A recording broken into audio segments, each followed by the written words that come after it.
माँ के चरणों में नूर मिलता है, सुरूर मिलता है। माँ के चरणों में नूर मिलता है, सुरूर मिलता है। जो भी आए माँ के दरबार में उसे कुछ न कुछ ज़रूर मिलता है।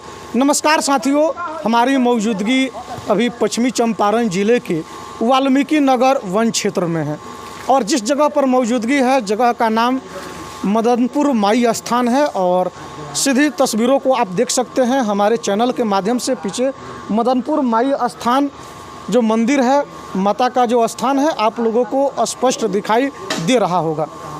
वाल्मीकि नगर के इस घनेरी जंगल में माता आदिशक्ति जगदम्बा का मंदिर स्थापित कैसे हुआ, किस तरीके से हुआ, क्या कहानी है, इसकी कहानी यहीं के इसी मंदिर के संतों की ज़बानी आप दर्शकों तक हम पहुंचाने का प्रयास करेंगे। बाबा जी, क्या कहानी है माता जी का जो यहाँ माता विराजमान है? माता पुरानी कहानी जी, माता का स्थान यहाँ स्थापित किया गया है।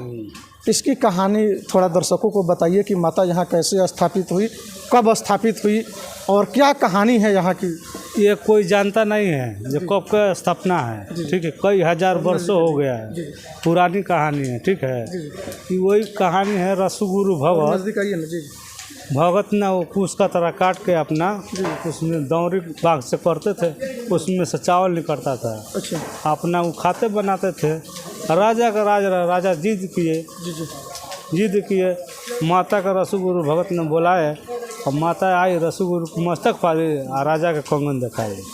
अच्छा, ये कहानी तो हम लोग थावे वाली जो माता है वहाँ सुनते हैं कि कहानी माँ आदिशक्ति जगदम्बा वहाँ रहसु भगत के शरीर में माँ आदिशक्ति जगदम्बा प्रवेश की थी। वहाँ के राजा जिद किए थे माता का दर्शन करने के लिए, यानी कि राजा परीक्षा लेना चाहते थे रहसु भगत का।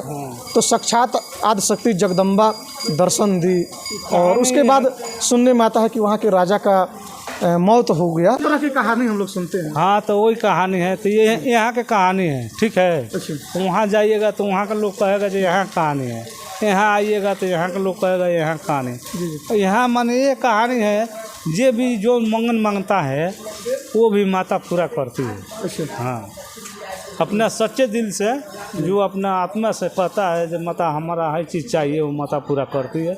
इसी से लोग आता है, भीड़ लगाता है, ठीक है। आप लोग इस मंदिर में कब से हैं? हम तो बचपन से है, देखिए। हाँ, लगभग 50 बरस हो गया। अच्छा। लेकिन कहानी वही है, रहसु भगत। हाँ, वही कहानी, दूसरा कहानी नहीं है। रहसु भगत इसका मतलब यहीं पे? हाँ, यहीं पर है, घनघोर जंगल में रहा। रसगुरु और धमा गुरु अच्छा। दोनों लड़का सब यहीं पर रहा। अच्छा। यहाँ कोई आता जाता नहीं। अच्छा, रहसु गुरु और क्या नाम? धमा गुरु। धमा गुरु। तो क्या कहानी है इन लोगों की? यही कहानी है, राजा की कहानी है। राजा जिद किए न माता के दिखाओ। अच्छा, रहसु गुरु और धमा गुरु की आप चर्चा कर रहे हैं। हाँ, तो दोनों भाई था।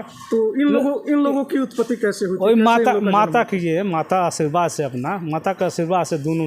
मतलब नहीं समझे हम लोग, क्या कहानी है उन लोगों के जन्म का? क्या कहानी? जन्म की यही कहानी है, माता आशीर्वाद दिए है। अच्छा। आशीर्वाद से वो दोनों जना हुआ है, रहसु भगत और हाँ धमा गुरु। हाँ, माता ने वो लोग को पोसी है, पोस पास के तैयार करके। माता मतलब किनको माता आशीर्वाद दी थी? किनके गर्भ से जन्म हुआ था? लड़की का। अच्छा। 2 लड़की था। अच्छा। हाँ, तो दोनों लड़की का आशीर्वाद दिया तो एक दोनों लड़का हुआ। अच्छा।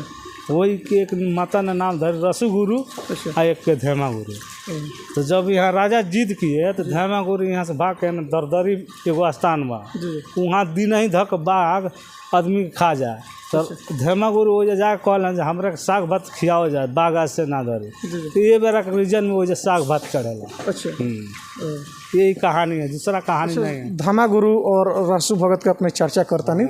तो यहाँ लोग के जन्म कुंवारी कन्या के गर्भ? हाँ, कुंवारी से हुआ है, कुंवारी से। माता का आशीर्वाद से हुआ है। अच्छा, माता आशीर्वाद। हाँ, यहाँ लोग का माँ के। हाँ, इसी से हुआ है। यानी कि मिला जुला के जो कहानी बाटे रहसु भगत और धमा गुरु से मिलता है। वही उपतन है, वही सब उपतन हुआ है। इसमें बनावटी कोई नहीं है, बात हम लोग बना के नहीं कर रहे हैं। जब से हम लोग बचपन से यहाँ रह रहे हैं, वो कहानी हम लोग सुने, बाप दादा भी बताते हैं यही कहानी। तो वो भी कहानी हम ही लोग सुनकर कहते हैं। जो साहब आते हैं, कोई मीडिया लाते हैं, उनसे हम लोग ही प्रश्न देते हैं कि माँ ऐसे ऐसे आई हैं, 2 लड़की की तरफ से गर्भ में उनको रसुगुरु और धर्मगुरु को जन्म हुआ था। माँ अपने से दूध पिलाई है। सब कुछ वही किया है, पोष पालन वही किया है। तो कोई राजा जिद किया है तो आप जिद हमसे करेंगे तो हम तो लड़बे करेंगे आपसे, कहाँ पीछे हटेंगे। तो वही कहे कि राजा अभी तुम मान जाओ, नहीं मानते हो तो विनाश हो जाएगा। फिर माँ बोले रसुगुरु मदन सिंह राजा बोले कि तुम अपनी माँ को दिखाओ।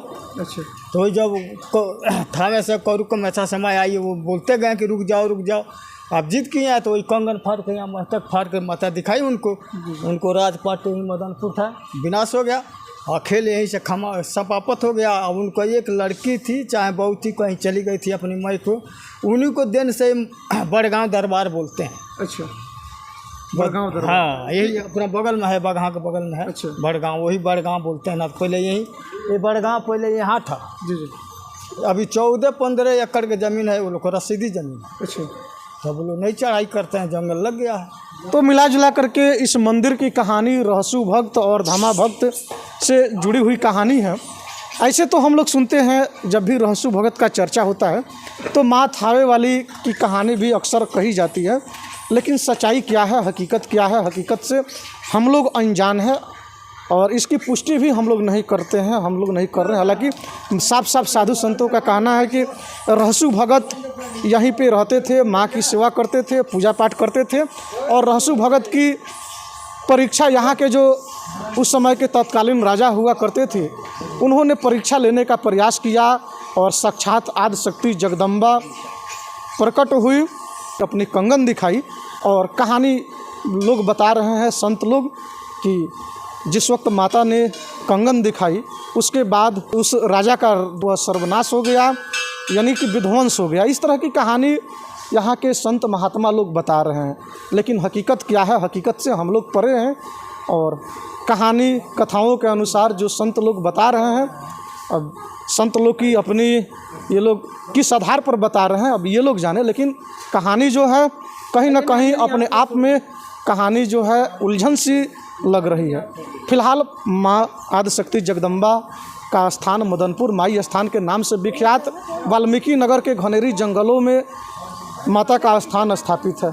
अक्सर लोग यहाँ अपनी मन्नतों को लेकर के माँ के दरबार में माथा टेकने आते हैं और यहाँ से मन्नत मांगते हैं, लेकिन माँ उन भक्तों की मन्नतें पूरी करती है।